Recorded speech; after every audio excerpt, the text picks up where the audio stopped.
We'll have a professional action plan for next 3 years, another 1 hour. And after that will be lunch. Okay, when our please be seated, we are going to start.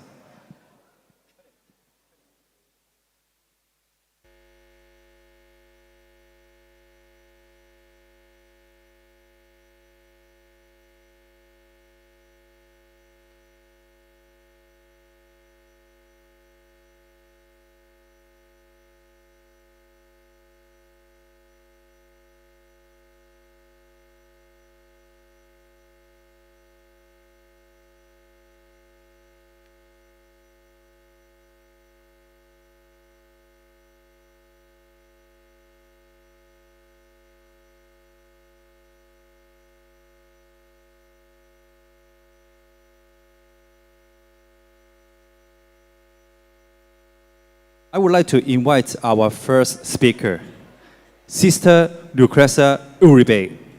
Thank you. World Dedicating FMA.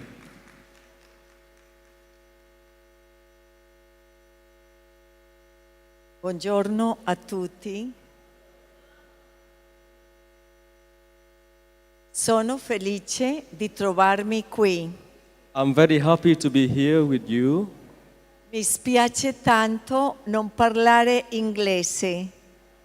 I'm sorry because I cannot speak. I don't speak English. La prossima volta parlerò cinese. But next time I will speak Chinese. Sarà difficile, ma ci riuscirò.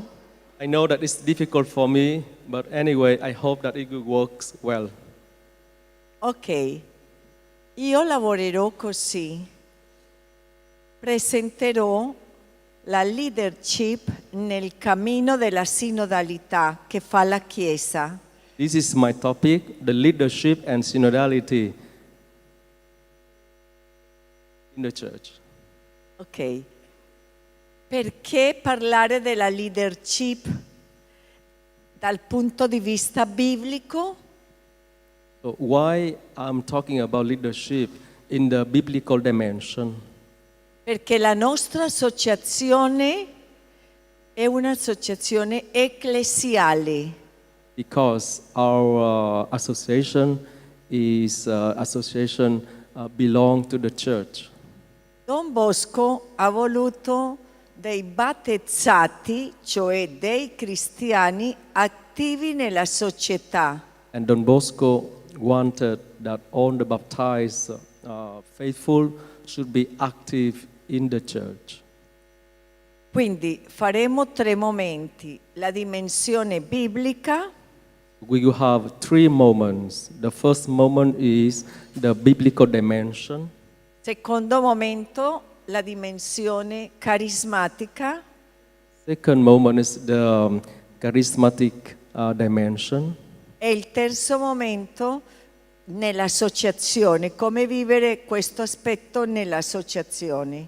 Third dimension is talking about the practical way how we live out our vocation in the association. Meno male, l'audio è tutto in inglese. So fortunately, I already recorded all the audio for my presentation. Quindi incominciamo. Now we can start.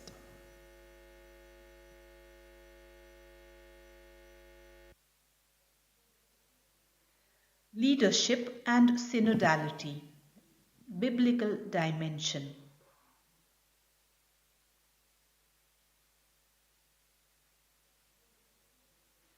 Leadership and synodality, biblical dimension.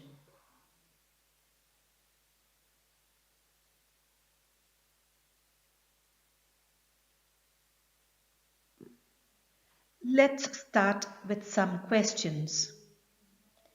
Is there a biblical foundation to synodality as an expression of ecclesial action? Can one find in the Bible pages where believers gather together and question the meaning of the journey as a people gathered by the Lord?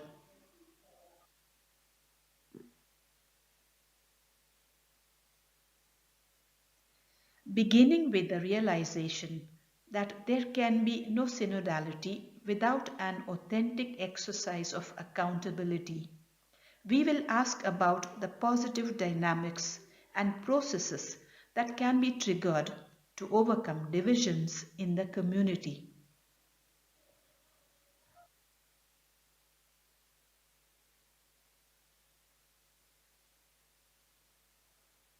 To speak of synodality is to speak of leadership, because there is no synodal journey if there is a lack of leaders who promote a sense of responsibility in the community and who encourage those involved in formation by stimulating their paths of growth.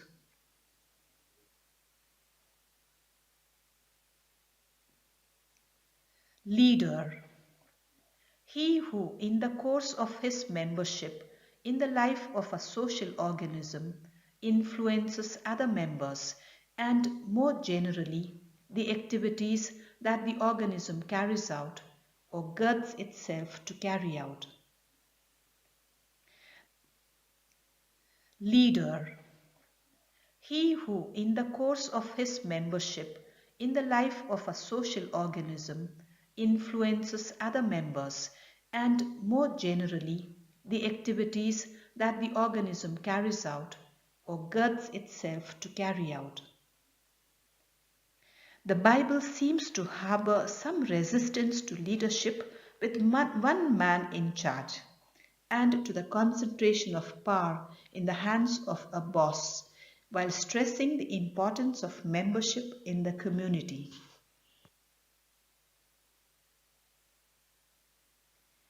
In God's plan, the journey, that is, the activities that the body carries out, is done together, sharing the road with the brothers and sisters He has chosen.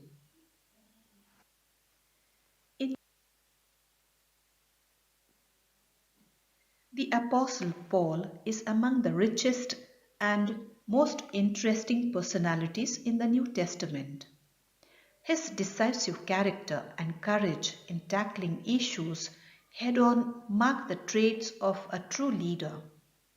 His mission, however, requires great care, delicacy, and prudence, for the supreme good of the church fellowship is at stake.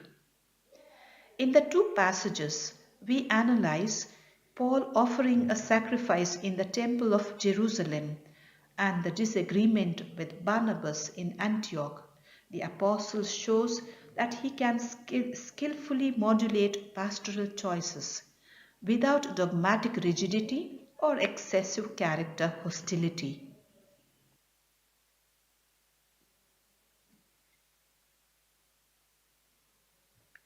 Consider Acts chapter 21, verses 18 to 24. It is about Paul going to Jerusalem again and being invited by James from the elders to offer a sacrifice in the temple.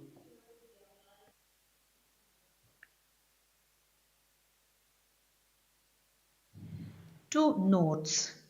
The first relates directly to Paul, who, while aware of the relativity of the immolation of an animal in relation to the sacrifice of Christ, will follow the prudential advice of the leader of the Jerusalem community.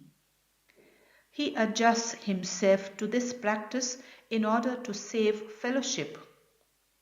It is not a matter of retracing one's convictions, but of reading the context, making wise discernment as to the most appropriate choice, and subject to the heart of the gospel, respecting the times of the maturation of the brothers.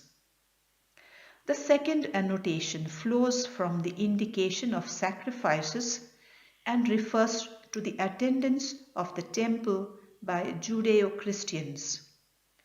Although the whole sacrificial scaffolding no longer makes sense, since the one and only perfect sacrifice is that of Christ on the cross, members of the Mother Church in Jerusalem still cultivate these practices that are evidently deeply rooted in the community's experience. Paul submits to a custom that he considers obsolete and does so to save fellowship and reputation, and not to fuel evil tongues and dissension within the Jerusalemite church.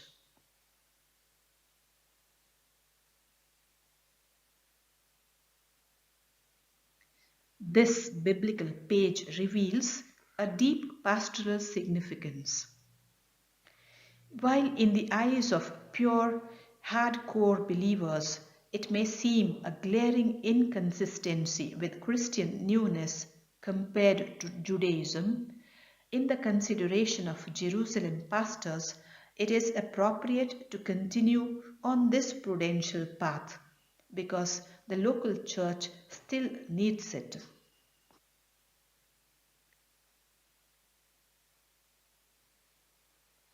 From the pastoral point of view, there is still a way to go.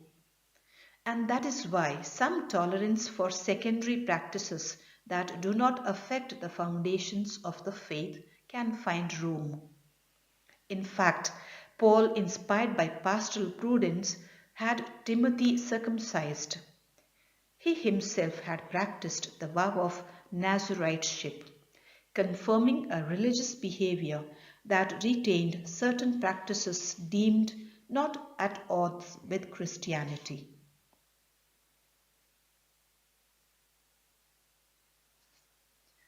Significant episodes on the road to synodality and the processes that make it possible include the disagreement between Paul and Barnabas over pastoral associates. The context is that of the conclusion of Jerusalem Council, immediately after Paul, Barnabas, Jude and Silas are sent to Antioch, carrying the missive to the community. Paul and Barnabas stay in Antioch along with many other co-workers, teaching the word of God. After some time he passed, Paul makes the decision to leave the community, but Barnabas disagrees about the choice of fellow travelers.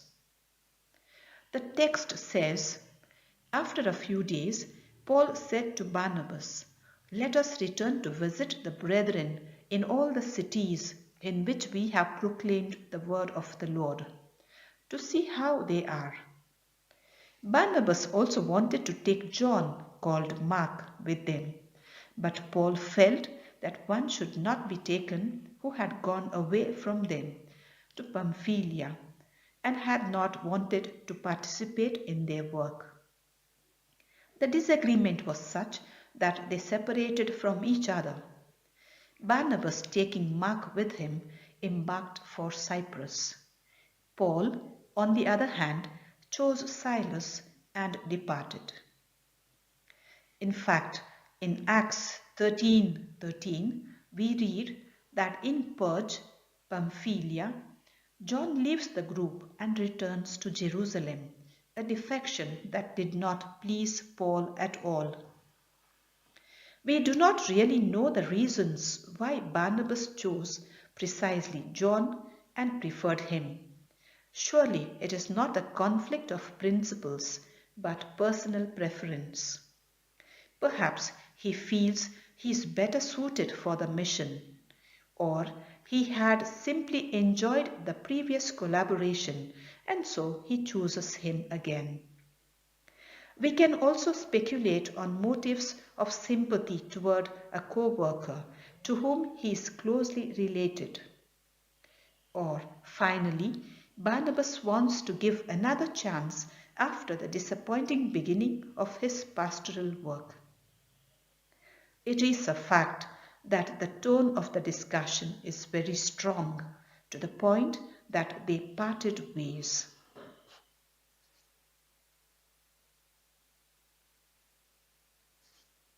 Luke thus shows that there is room for dissent and personal preference in the church, even as it is a conflict over minor choices that does not invalidate the essentials of the gospel.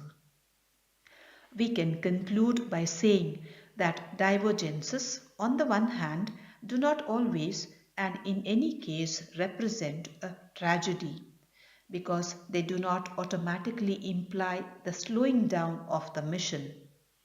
On the contrary, it proceeds at double speed after the separation of the apostles, since it is entrusted to two groups.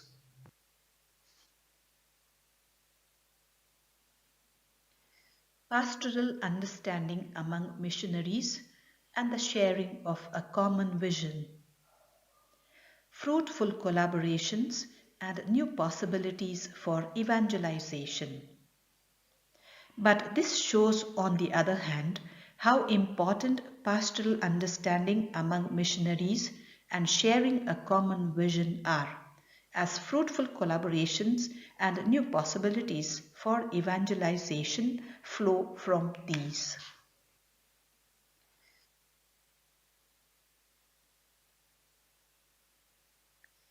Synodality for today of the Association of Salesian Cooperators.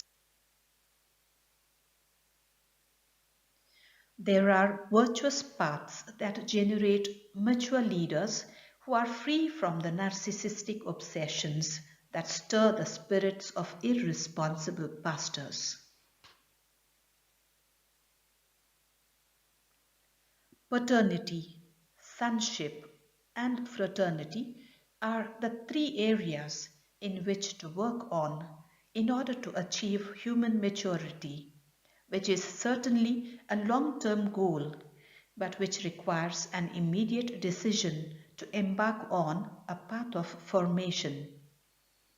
This path involves hard work, great commitment, unwavering perseverance, the ability to continually challenge oneself, and above all, a willingness to listen.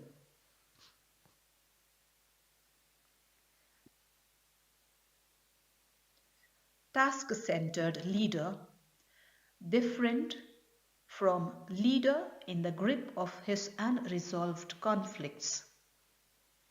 And listening is precisely the attitude that marks the difference between an affectively connoted, task-centered leader and one in the grip of his or her unresolved conflicts.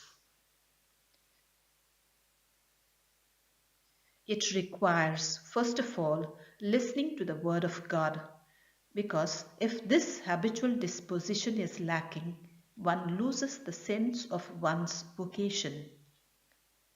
But listening to the people entrusted is also demanded, because the brothers, other Salesian cooperators, youth, or people with whom they live the mission, represent the ultimate meaning of their vocation, being responsible for the community.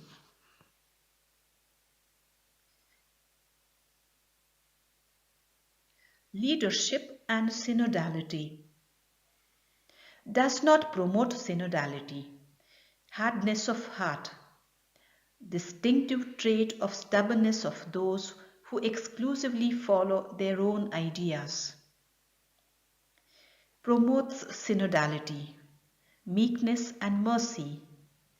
They house in the soul of one who intends to rule wisely, strives to combine the steadfastness of the shepherd and the meekness of the lamb, and rejects a strict legalistic morality.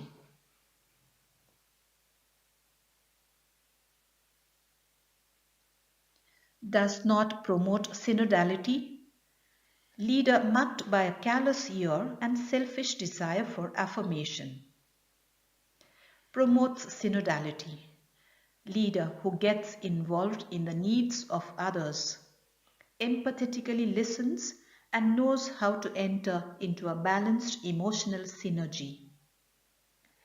Synodality comes into its own then when it encounters balanced personalities who wisely guide the community and know how to foster the human and religious maturation of the community entrusted to its care. A region, province, center, led by an authoritarian and centralizing head, does not go very far.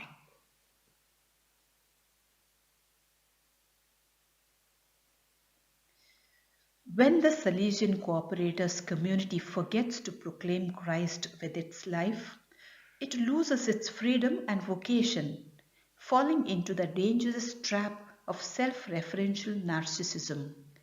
It proclaims itself and its needs, generating a power structure called clericalism. Does not promote synodality, concentration of authority and responsibility. It makes everything coincide with the individual, does not call for co-responsibility to the whole region, province or center, and does not generate a state of continuous missionary conversion. Insufficient appreciation of others' gifts. Insufficient appreciation of the specific and qualified contribution of others. Promotes synodality. It stands in the line of sharing, generates paths of adult faith and fully realized humanity, constantly proceeds guided by the breath of the Spirit, triggering processes of human and spiritual maturation. He walks with the region, province, center, besides the people entrusted to him and behind them. Walk with the region and behind them. Sometimes the leader will stand in front to show the way and support the hope of the group. Other times he will simply stand in the midst of everyone with simple and merciful closeness. And in some circumstances he will have to walk behind the group to help those who have fallen behind, and especially because the community processes its own sense to detect new ways.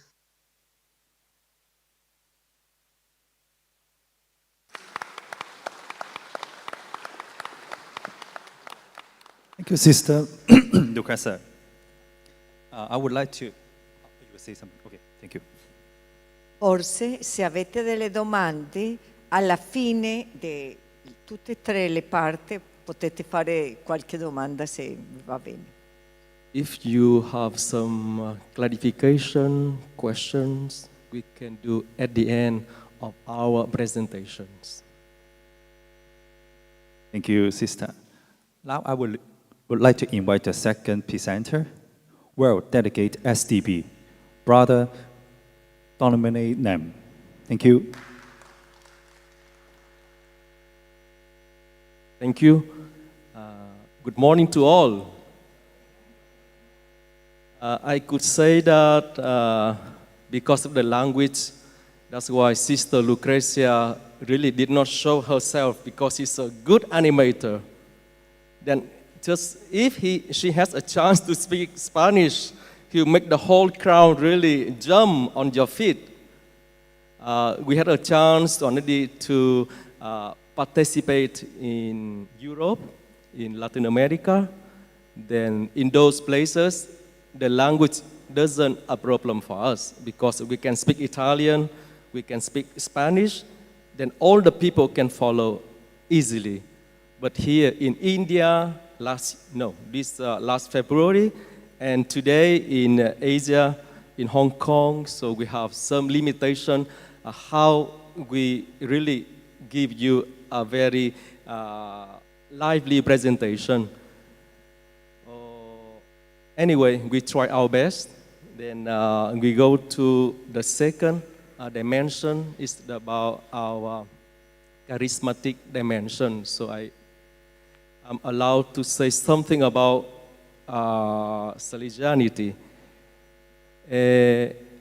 When we talk about synodality, actually, it's not really a new term in the church. It's already existed in the history of the church. Maybe at the beginning of the church already have working together. And the same thing, Don Bosco go the same line of synodality. Maybe because of the word synodality, we did not hear very much. But nowadays, with our Pope Francis, he really emphasized a lot in this dimension. Then now we have a very quick look on how Don Bosco did the same path to discern his vocation, also his mission in a synodal way. Don Bosco really searching for his vocation, and he also have a special love for the young people. But Don Bosco showed that, and Don Cafaso knows very well about his intention and his love, especially for the young.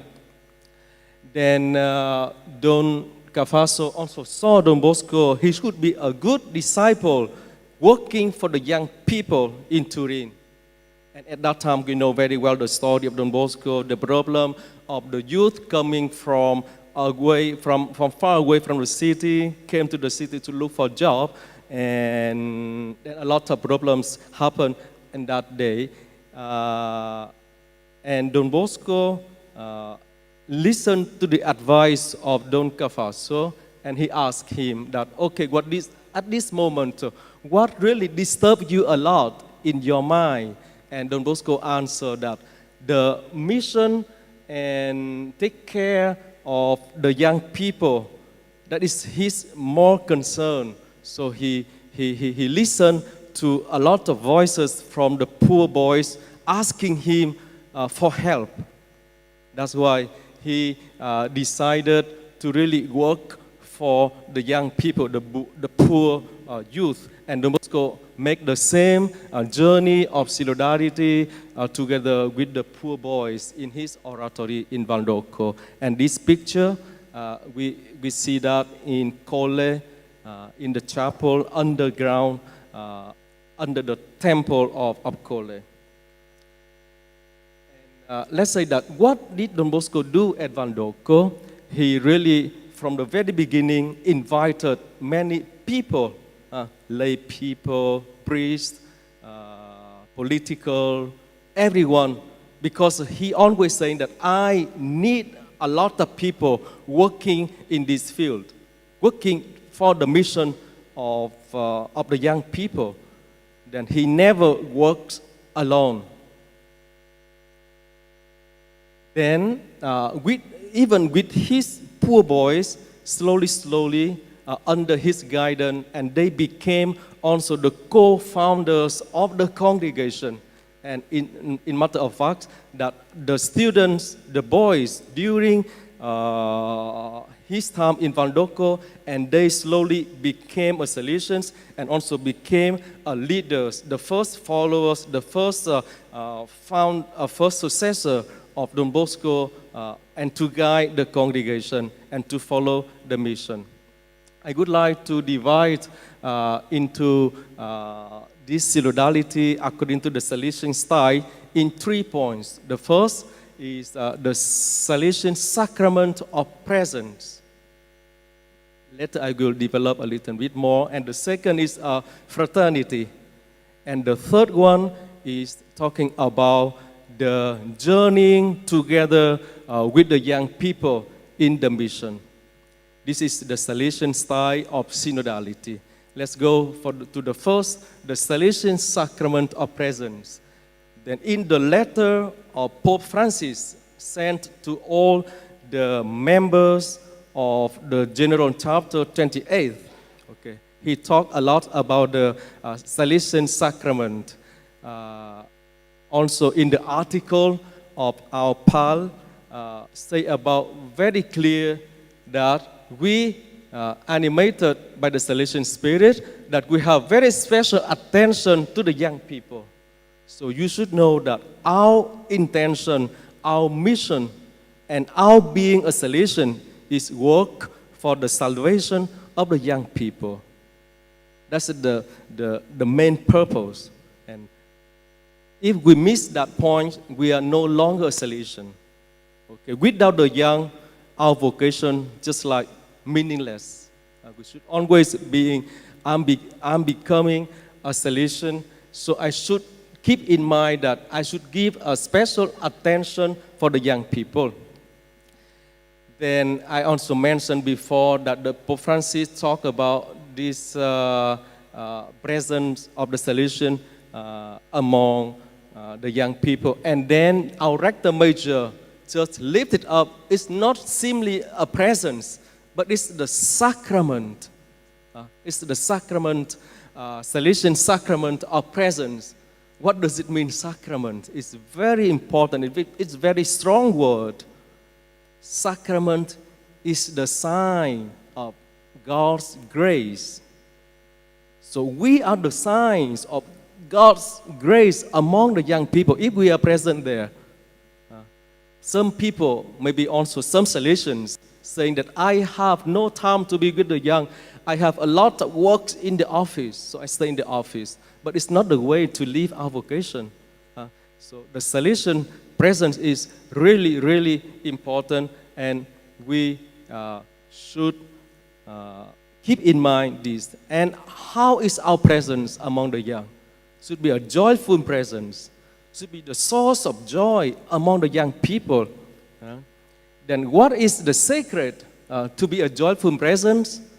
If you are not happy with your vocations, you cannot show your happiness in your presence. So the first condition is to be really convinced about vocation. Why I am here? Why I am a Salesian cooperator? Or the sister, why I am a FMA sister and the Salesian? So why I am a Salesian brother? Why I am a Salesian priest? So we should be convinced about our vocation first and foremost. And then we can express our cheerfulness, our joy in our presence. Then, of course, we are the salt of the earth and the light of the world. This is for all the Christians, for all the believers. And again, to live our vocation is to really reconfirm this mission to all of us. Attention that Jesus also uses these two images. Okay. And he's asking us to be salt, to be light in the world. Not to do salt and to do light. To be. So what you are is more important than what you are doing. Maybe you try to be good Christians, to be good example in the working place, in our environment, and then secondly, to do something good. Because if you are good, and then it will push you to also make it more concrete by doing something to others. But usually, our Salesian cooperators, we try to do some activities, and we forgot that our being a Salesian cooperators, and we become a social workers, then a really Salesian. So being a salt, being light, and being yeast in the society, like the Strena is calling us to live our vocation, is, let's say, important and essential in our vocation. Of course, we don't really limit that we should do something concrete. It's very good. You should move to that action. But first and foremost, to be a good Salesian cooperator. And to live our good Christians, or in past pupils, we also have a non-Catholics. So we also use the term that good believers and honest citizens. We are going to the second point, okay, familiarity. And of course, we cannot live the synodality way, and we cannot miss the point that to create a fraternal environment where we are working. Okay? And also, Don Bosco himself invited his mother to come to Valdocco our very first days that he established the oratory in Valdocco in Turin. Then he knows very well the orphans in Turin, and they really need a mother And he built Valdocco not a house, but a family. This is very important. He created a family, and they really need mother, father, brothers, and sisters, and create that lovely family in Valdocco. Then this is the word of Pope Francis. And then his question that the very first oratory without Mama Margarita, what should it be? It cannot be what we have right now. Then also that it's important that we are not only working for the young, but we are working together with the young people. And we build a community actively. We join also in the apostolate, in our environment, and to be active and to be involved also in the local church. We are association, not separated from the local church. We are part of the church. And our identity should not really separate us from our local church. And here I could see a lot of sister Salesian cooperators. So I just invite particularly to you sisters, Salesian cooperators. We also have some men Salesian cooperators. But you sister, you have a very special roles in the Salesian communities or environment, and you are the one to really sweeten the structure, because the structure of the Salesian is quite dry. Okay, they need someone really make it joyful, make it more motherly in our Salesian presence. Then you have this role, particularly in the Salesian communities, in the schools, in the oratory, in the parish. Okay, try to make a strong point that motherly love, motherly presence in our setting. And I'm going to the last point, is about the journeying together with the young people, and not other than the preventive systems that we have. So what is the preventive system? It's the methodology of kindness, and we try to make love visible. Something that, I love you, but how to make that love visible to the young people, and show your love to them concretely, and you love what they love, and they will love what you love. Make it visible, and it's our strong aspect that we all Salesians have it. Then here there are something more about the Salesian preventive system, but you know very well already, okay? You try to develop everything, body, mind, heart, and spirit, and try to develop the total aspects of the young people. Later, I also go share this PowerPoint to all of you, so you don't need also to. I even go fast. Don't worry, you will have the presentation. Then also saying that this is to be a good shepherd among the young people. Then not only that the Salesian can be a good shepherd, but you, all the Salesian cooperators, sisters and brothers, you are the image of the good shepherd among the young people around you. So try to be convinced that I am a good shepherd. I show the love of God among the young people that I encounter my daily lives. Then that is, we could say that the secret of our education is to be constantly present among the young people, and lead them to the holiness. You should go to the point, like Don Bosco, damihi animas ceteratole. We should conquer the animals, just bring the salvation to the young people. and lead them to Jesus, not lead them to us and stop there. No, you should go to a higher goal is the holiness. Then that heritage is in all of us. All of us have that heritage. And we should practice and give that heritage to all the young people. And just concluding that St. John Chrysostom already said that church and synod are synonymous because church means walking together with God's flock in the paths of meeting Christ the Lord. And of course, working together is not automatic. It is not taken for granted. It is not just wishful thinking.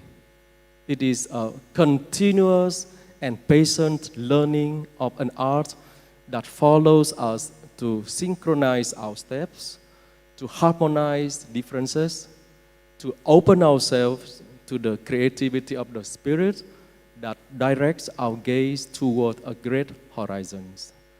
Then it is the dynamic proceeding built with the contribution of everyone, even the smallest and most marginalized, who continually leads us back to God's way. So thank you very much, and God bless. Thank you, Pastor Lim. I would like to invite the next speaker, Well Coordinator, Mr. Antonio Walker.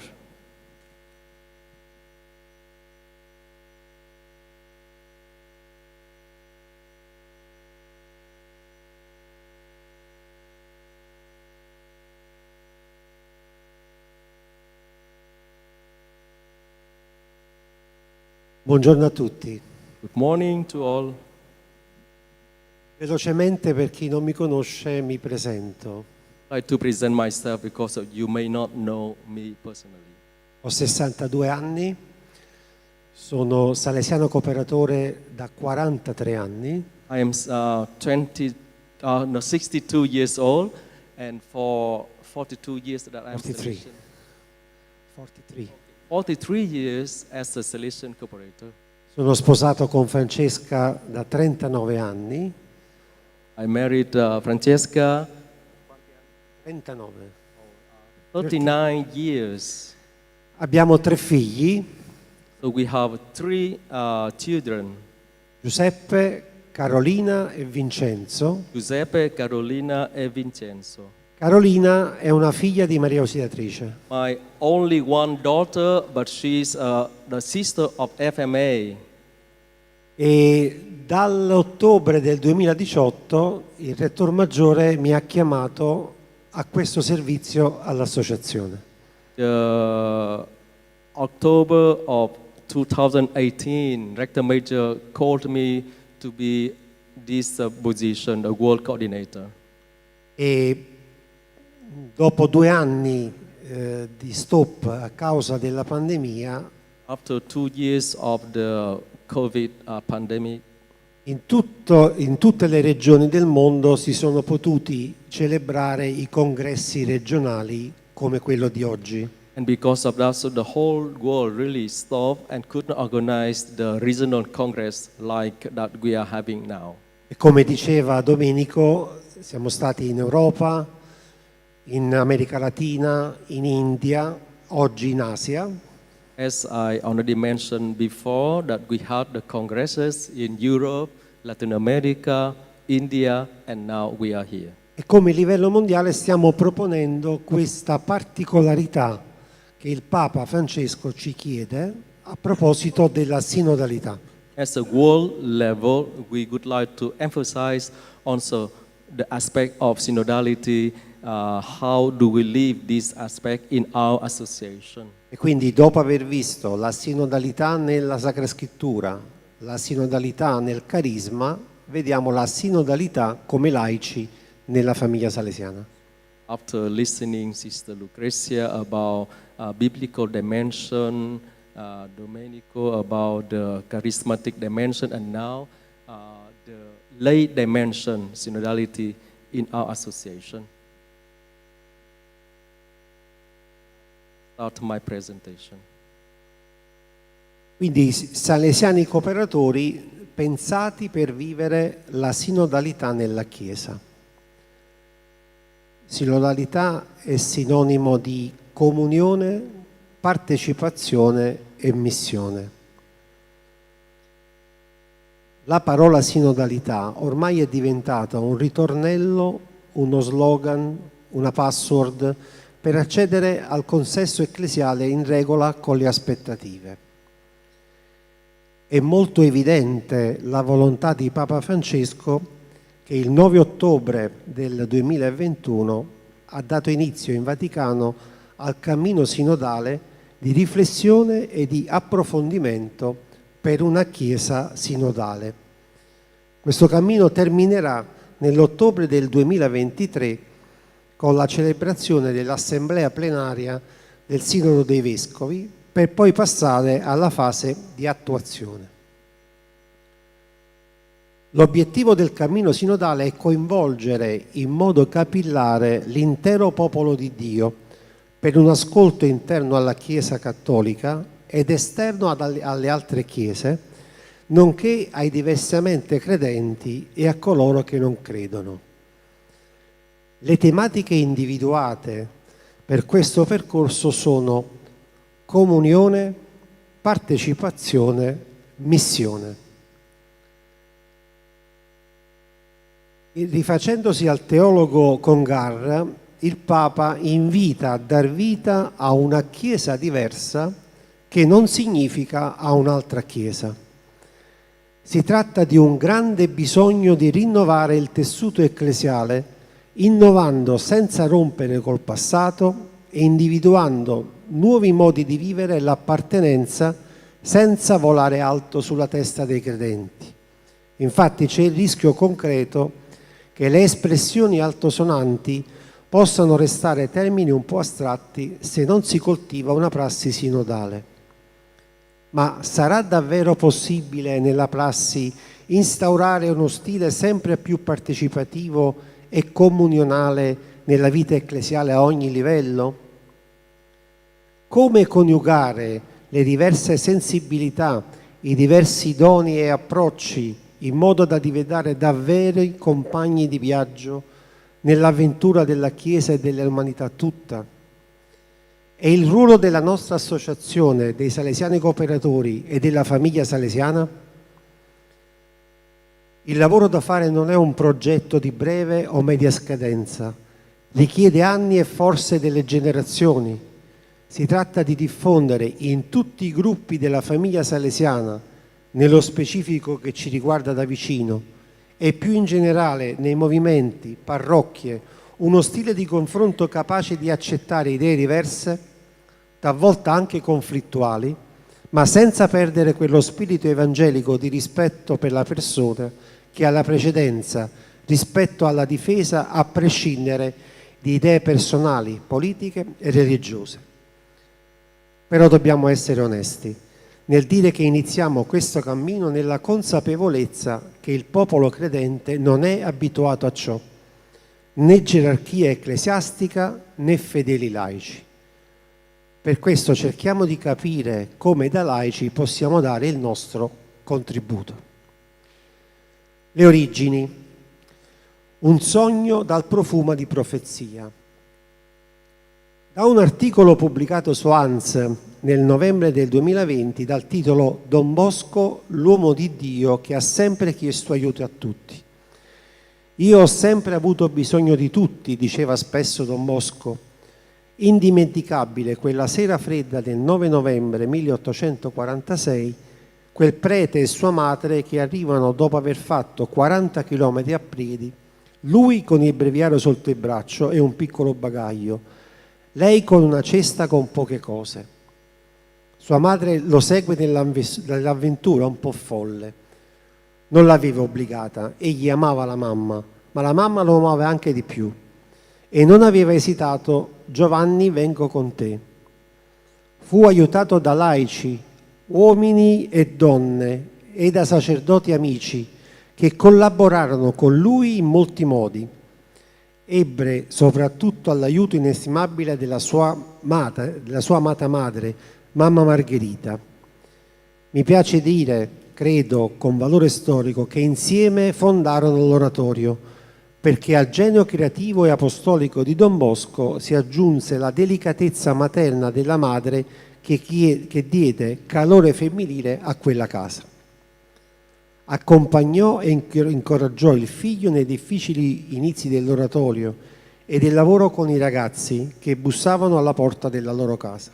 Ma accanto a mamma Margherita c'è anche la madre di Michele Rua, uno dei primi salesiani e suo primo successore, anche la madre dell'arcivescovo Gastaldi e il padre di Domenico Savio, un bel gruppo di persone che conosceva e amava Don Bosco e diede alla sua opera un tono completamente diverso da quello delle altre istituzioni dell'epoca. Un marchio ben percepibile, connotabile come atmosfera familiare. Il coinvolgimento dei laici è sempre presente in tutta la vita di Don Bosco, al punto da immaginare una congregazione mista fatta di consacrati e laici insieme per la salvezza della gioventù pericolante. Cerca in tutti i modi, per varie volte, impegnandosi per diversi anni, di far approvare dalla Santa Sede questa sua idea di congregazione. Ma la Chiesa di fine Ottocento non approva. Anzi, invitò caldamente Don Bosco dal desistere in questo suo pensiero, invitandolo a modificare i regolamenti che facevano riferimento a questa presenza di consacrati e laici insieme. Così, dopo l'approvazione delle Costituzioni della Società di San Francesco di Sales e dell'Istituto delle Figlie di Meleosice, nel maggio del 1876 la Santa Sede approva il regolamento dei Salesiani Cooperatori. Faccio una piccola parentesi. Like to add something. 1876 più 3 arriveremo a 2026. So from 1876 to 2026. Saranno 150 anni dalla nascita della nostra associazione. There will be 150 years of the founder of the foundation of our association. Il 9 maggio del 2023, quindi 10-15 giorni fa, 9 May 9, 20 giorni fa, 20 days ago, abbiamo iniziato un cammino che durerà 3 anni e ci porterà alla celebrazione del 150esimo. so we have started the journey toward the 150 years of the foundation of our association.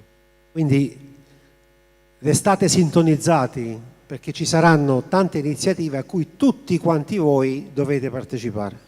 I would like to invite all of you to participate in this journey, and I ask also the participation from each and every one of you. Casamai nel corso della giornata vediamo anche un piccolo video di lancio che abbiamo fatto io e il Rettore Maggiore, così c'è qualche notizia in più. Maybe these days I also will share with you the opening video messages from Rector Major and from myself. Ok, continuiamo.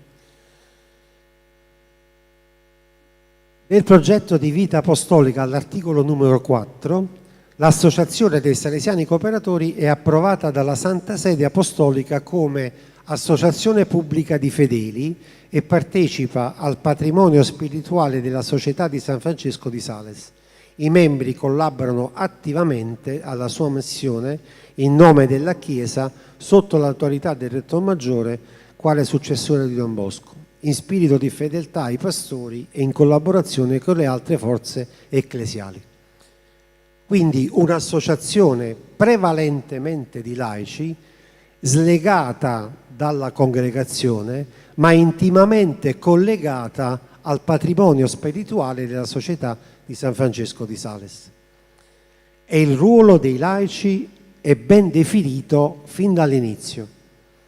Si legge nel proemio del regolamento dei cooperatori salesiani, scritto da Don Bosco: appena si incominciò l'opera degli oratori nel 1841, tosto alcuni pii e zelanti sacerdoti e laici vennero in aiuto a coltivare la messe che fin da allora si presentava copiosa nella classe dei giovanetti pericolanti. Questi collaboratori e cooperatori furono in ogni tempo il sostegno delle opere pie che la divina provvidenza ci poneva tra mano.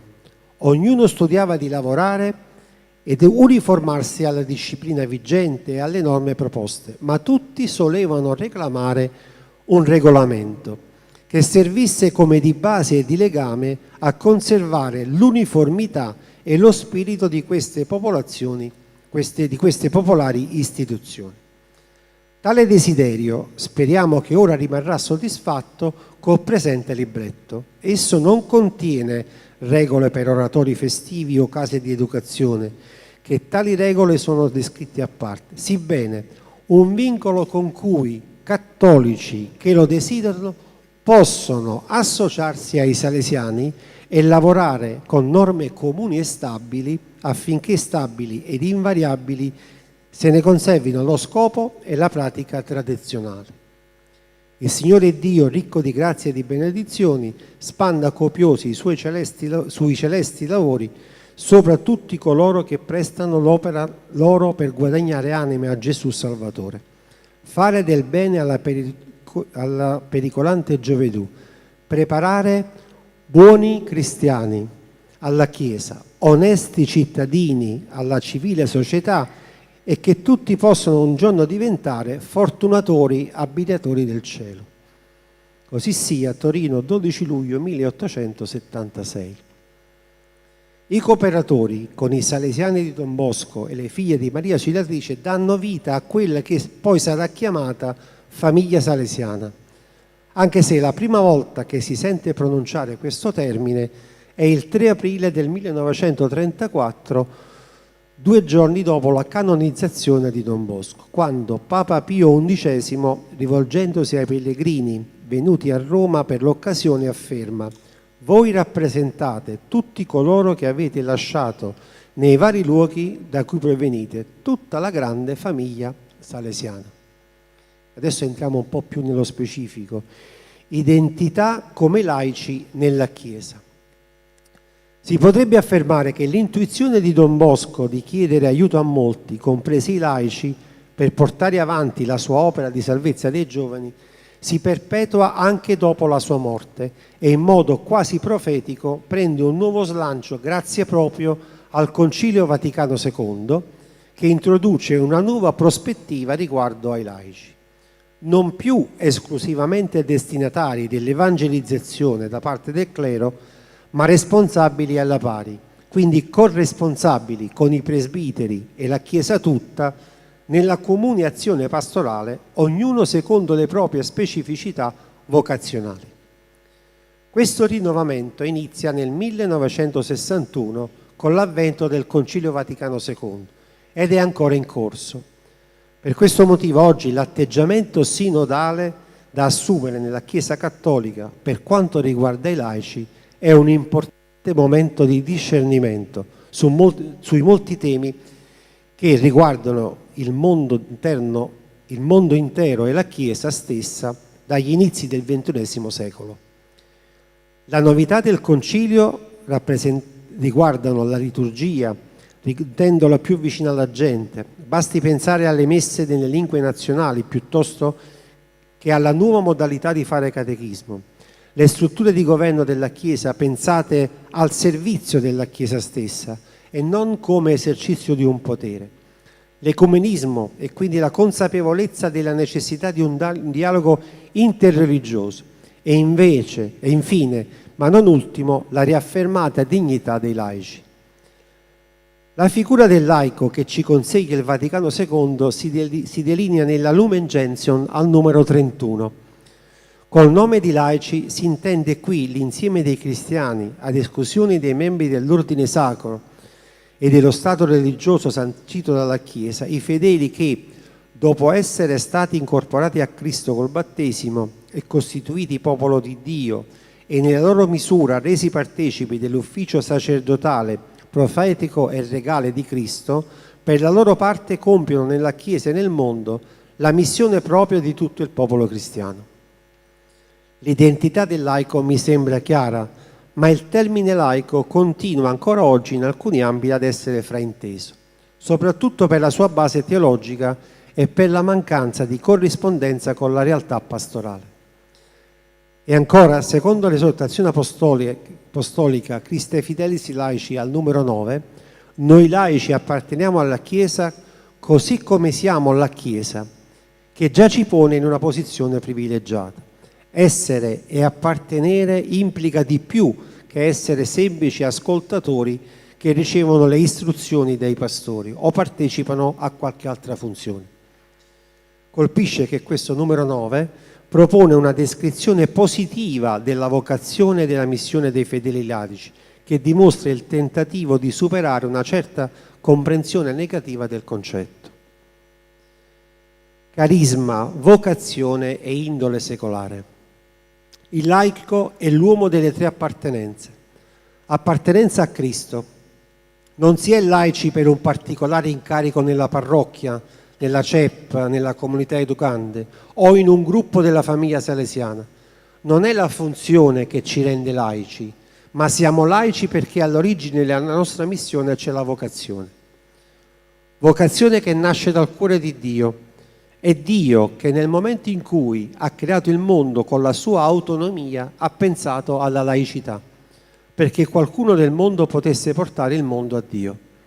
Per questo oggi più che mai è necessario che il laico si riappropri della propria vocazione. Appartenenza alla Chiesa, perché la Chiesa post-concilio non è una Chiesa a monopolio di alcune persone, di una casta di privilegiati, ma è una Chiesa comunità, comunione, fatta di carismi e di ministeri, e tra i carismi c'è quello dei laici. Carisma significa dono gratuito dello Spirito. A me piace definirlo come il respiro dello Spirito Santo, per il bene della comunità. I carismi stanno continuando a scrivere la storia della Chiesa e il carisma dei laici ha una parte da protagonisti in questa storia. Pensiamo alla nostra esperienza diretta di quando parliamo di carisma salesiano. Scegliendo di appartenere alla famiglia salesiana, assumiamo l'impegno a custodire il carisma di Don Bosco, continuando con il nostro operato a scrivere pagine di storia della Chiesa che parlano del movimento salesiano. Appartenenza al mondo. Il mondo è dove siamo chiamati, vocati a operare per compiere la missione di tutto il popolo cristiano. Ma che cosa mi rende laico? Su che cosa si basa la mia laicità?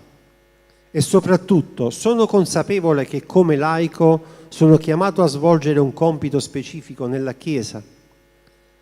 Perché spendere la propria vita per vivere la missione nel mondo non è scimmiottare i sacerdoti o come laico della famiglia salesiana non devo fare il chierichetto del direttore di turno o il cavalier servente della direttrice, oppure delegare ai delegati e alle delegate responsabilità che sono proprie della laicità dell'Associazione dei Salesiani Cooperatori. L'azione pastorale del laico non può e non deve sostituire quella dei presbiteri, piuttosto la completa, e ce lo dice anche il rettor maggiore nella strenna. Non perché sia inefficace o povera di contenuti, ma perché è espressione di un'altra specificità vocazionale nella Chiesa, che è quella ministeriale.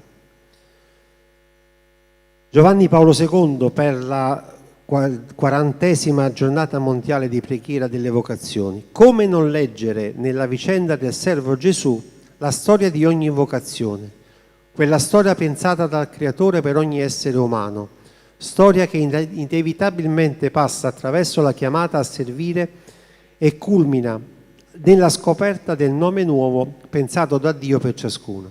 In tale nome ciascuno può cogliere la propria identità, orientandosi verso una realizzazione di se stesso che lo renderà libero e felice. Le vocazioni si completano vicendevolmente, perché ognuno esprime a modo suo la ricchezza della vita spirituale per far respirare lo Spirito Santo per il bene della Chiesa. È importante soffermarsi a comprendere questo aspetto per poter parlare di corresponsabilità, altrimenti continueremo a far prevalere la responsabilità del ruolo sulla corresponsabilità del servizio.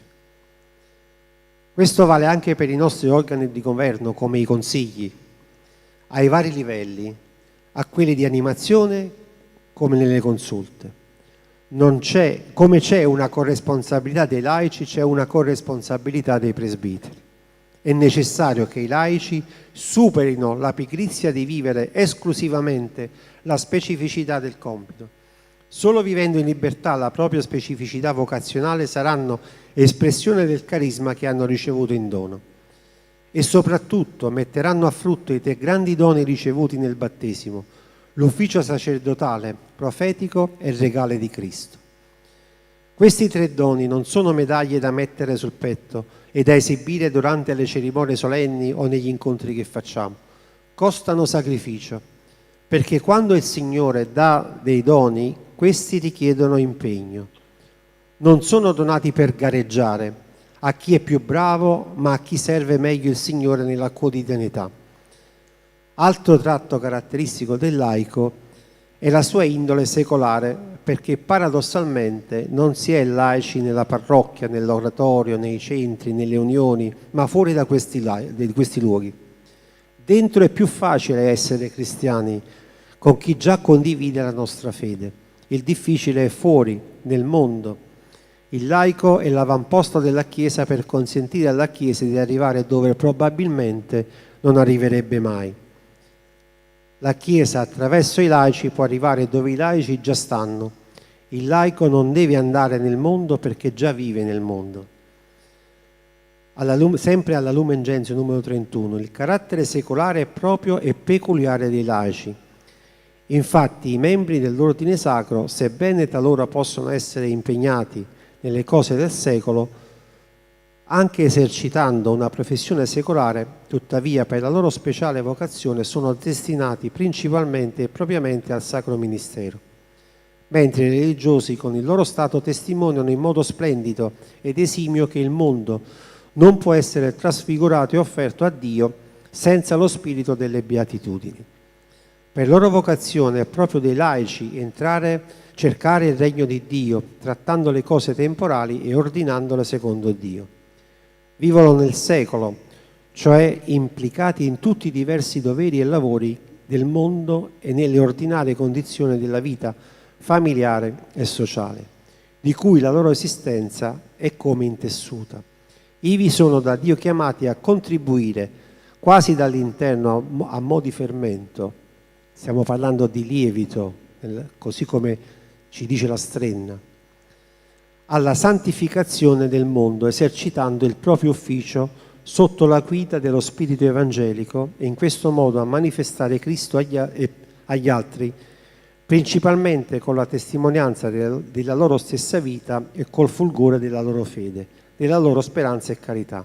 A loro quindi particolarmente spetta di illuminare e ordinare tutte le cose temporali alle quali sono strettamente legati, in modo che siano fatte e crescano costantemente secondo il Cristo e siano di lode al Creatore Redentore. Il problema è che i laici a volte scappano dal mondo e vedono la Chiesa come un rifugio, si barricano nei propri gruppi e tagliano fuori i ponti con l'esterno. Ma il laico per vocazione non può fuggire dal mondo, ma lo deve condurre a Dio trattando le cose del mondo, altrimenti il mondo si allontana da Dio. Quelle 3 appartenenze di cui si diceva prima non si possono separare. Il laico non può prescindere da appartenere alla Chiesa e al mondo. La vita di fede non può essere separata dal trattare le cose del secolo. Purtroppo tutto questo spesso ha solo sullo sfondo le difficoltà che scaturiscono da una Chiesa che, chiusa al secolarismo verso il mondo, diventa una Chiesa clericale, dove il laico è definito solo come non chierico. Per buona parte della Chiesa il laico è l'inesperto, lo specialista disinformato. Purtroppo ciò ha generato un atteggiamento in alcuni laici che nella pratica pastorale si sentono inferiori ai presbiteri, non potendo competere e contribuire nelle decisioni dei parroci, dei direttori, delle direttrici per offrire il proprio apporto specifico di laici. A più di mezzo secolo dal Concilio Vaticano II è necessario rinnovarsi, questo è l'appello di Papa Francesco. Mi fermo qui perché il tempo è andato un po' oltre. Questo che vedete qui, l'esercizio di sinodalità, lo lascio a Philip che ve lo fa arrivare con il testo di questa relazione. To stop my presentation now, and this part I will ask Philip to share and to reach all of you. Prendo solo l'ultima frase. Don Bosco, vai alla fine proprio della presentazione. Last phrase that I would like to do now. Ora? Ancora? Ancora? Don Bosco ci voleva consacrati e laici insieme per la salvezza della gioventù pericolante. Coraggio, abbiamo un DNA sinodale. Buon congresso e grazie.